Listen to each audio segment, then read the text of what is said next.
Здравствуйте, самые лучшие зрители! Меня зовут Полина. Как вы думаете, много ли надо человеку для счастья?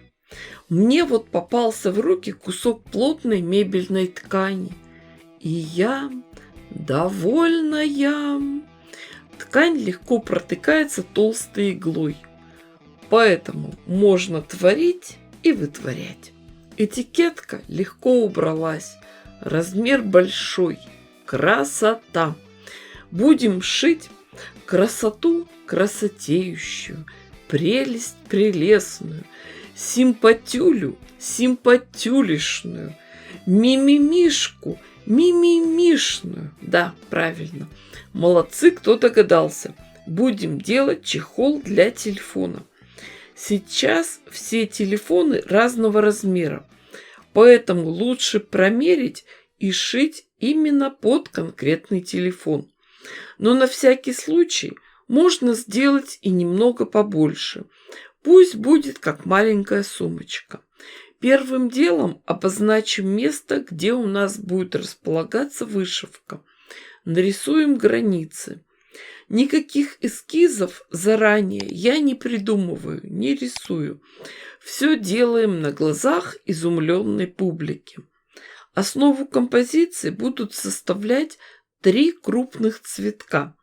Пусть это будут астры или хризантемы. На ткани нарисуем 3 кружочка.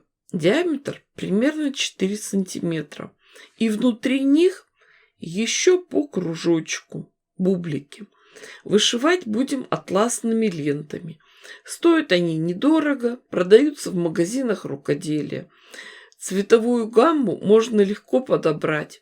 6 мм – это самая ходовая ширина. Длину ленты возьмем примерно 50 см. Обратите внимание, срез должен быть обязательно косой, под углом 30 градусов. Игла для вышивки лентами должна быть обязательно с широким ушком. Острый конец ленты мы вставляем в ушко, а потом острием иглы протыкаем конец ленты. И получается, что мы аккуратно надеваем ленту на иголку. Лента закреплена на игле только самым кончиком. Почему мы так делаем? Представьте, если бы ленту вставили в иглу так же, как и обычные нитки. Тогда при шитье лента может вытянуться, повредиться и деформироваться. А здесь нагрузка идет только на самый кончик. Когда мы вышиваем лентами, мы работаем 2 иголками. Одна с лентой, другая с обычными нитками. Приступаем к вышивке цветка. Никаких узелков на ленте мы не делаем. Вышивку начинаем с внутреннего круга. Вытыкаем иголку и аккуратно выкручивающими движениями выводим ленту на лицевую сторону. На изнанке оставляем небольшой хвостик 2-3 см длиной. Ленту аккуратно расправляем и укладываем в том направлении, как бы лежал и лепесток цветка. Дальше мы с лицевой стороны протыкаем ленту и через нее протягиваем иголку с лентой. Стремимся с изнанки проткнуть оставшийся кончик ленты. Так мы его закрепляем. А на лицевой стороне кончик стараемся подтянуть и красиво сформировать лепестков. Не на всех лентах это получается. У меня ленты не позволяют сделать острый кончик. Селяви, такое качество. Это все ерунда. Может быть, это мы такой особенный сорт хризантем вывели. Или я художник, я так вижу. Прошили лепесток, опять возвращаемся к центру и формируем следующий. Этот стежок называется прямой. При желании можно немного перекрутить ленту, а потом ее закрепить. И будет похоже, как будто лепесток изогнуло ветром. Так, не торопясь, мы прошиваем первый слой лепестков.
Второй слой лепестков хочу прошить другим оттенком, более светлым.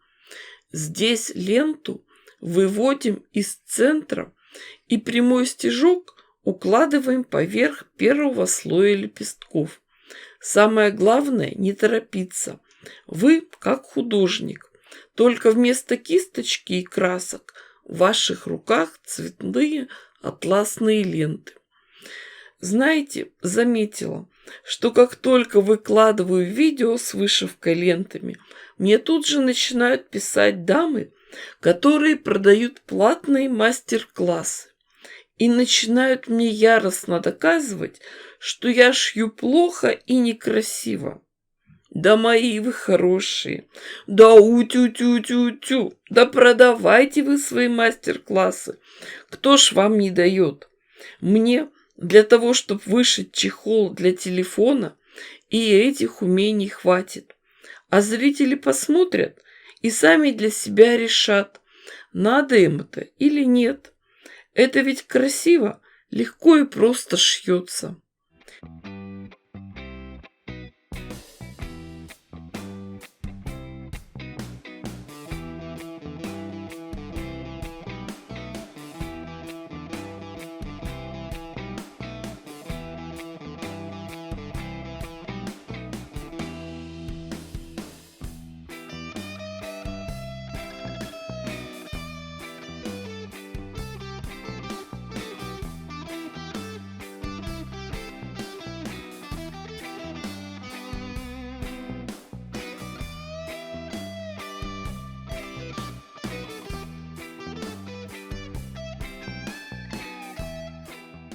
Я уже говорила, что мы будем работать двумя иголками.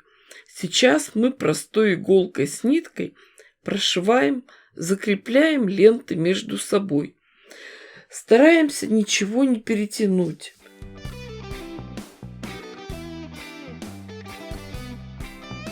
А потом иголку выводим в серединку цветка.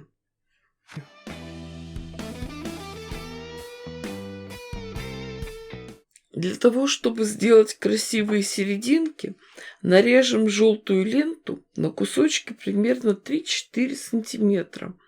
И эти кусочки с обеих коротких сторон опалим огнем, чтобы лента не распускалась. Сами видите, я времени зря не теряла. Все 3 крупных цветка уже вышила. Иголку с ниткой выводим из серединки и ей прошиваем ленту. Сначала прокалываем угол, потом под углом 45 градусов идем к противоположной дальней стороне ленточки, прокалываем там, потом к другой стороне. Таким зигзагом собираем ленту на иголку, а дальше уже присбариваем и пришиваем получившуюся маленькую розочку в нужном месте.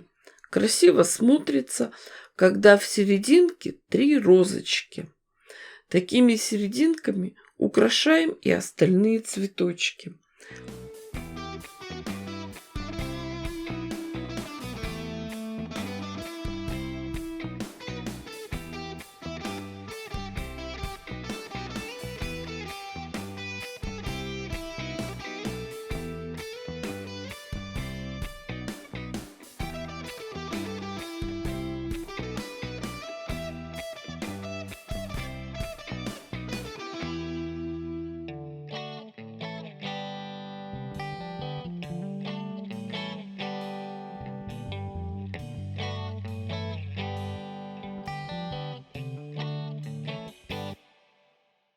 А теперь небольшая хитрость.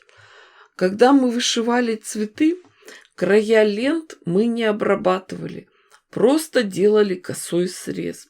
А сейчас уже можно опалить спичкой эти торчащие срезы. Крупные цветы на месте, будем заполнять оставшееся пространство. Самый простой вариант – добавить зелени. Укладываем простые прямые стежки. Ленты отрезать не надо, просто по изнаночной стороне делаем протяжки и переходы.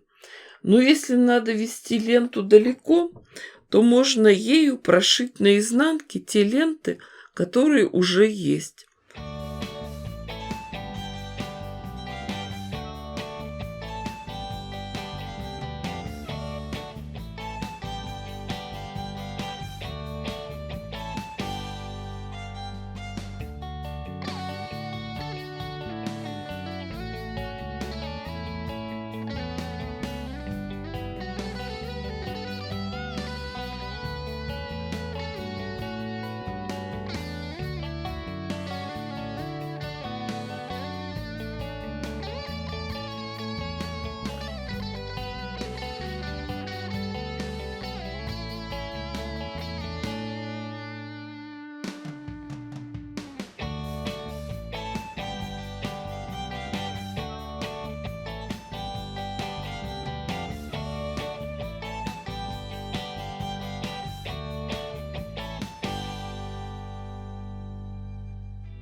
Как будут лежать ваши листочки, решайте сами. Смотрите, в свой вариант я добавила еще листики из ленты другого цвета. Еще нашла кусочек золотистой нити, и ей вышло сердечко. А теперь точно так же, как и желтые серединки, приготовим кусочки розовой ленточки 2 оттенков. И эти розочки нашьем в самые разные места, куда нам заблагорассудится. Пусть будет. Машу кашей не испортишь. Ой, то есть кашу маслом не испортишь.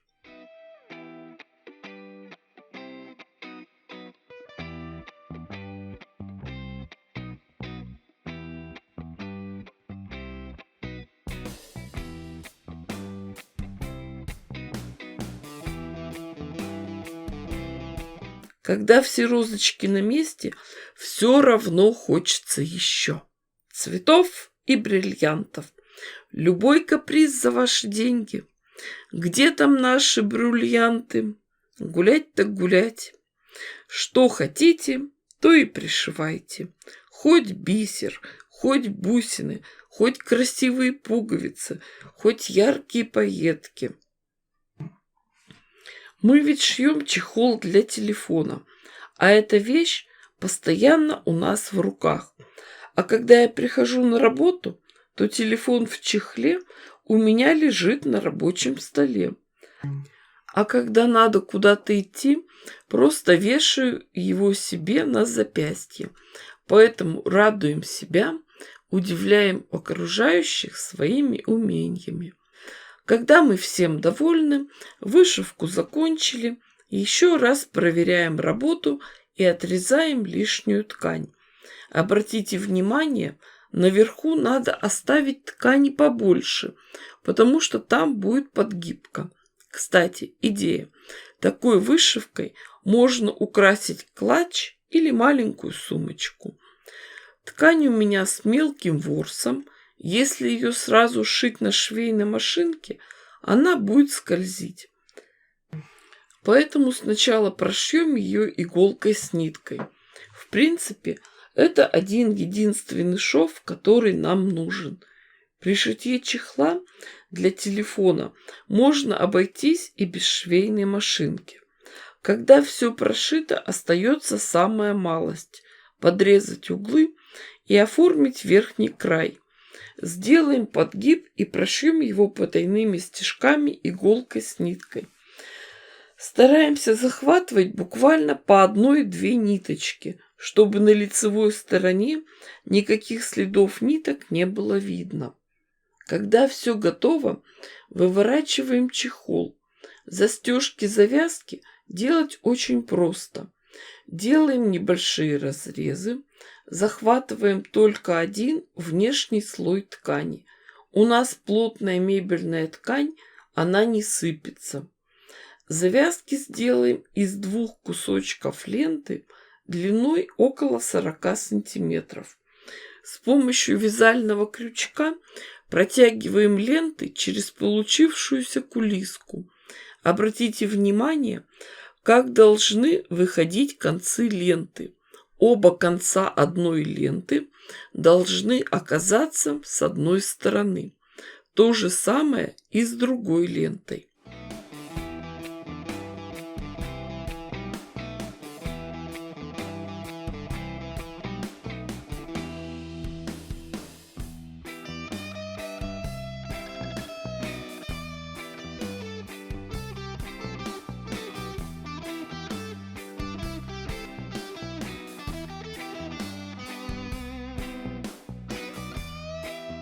Таким чехольчиком очень удобно пользоваться.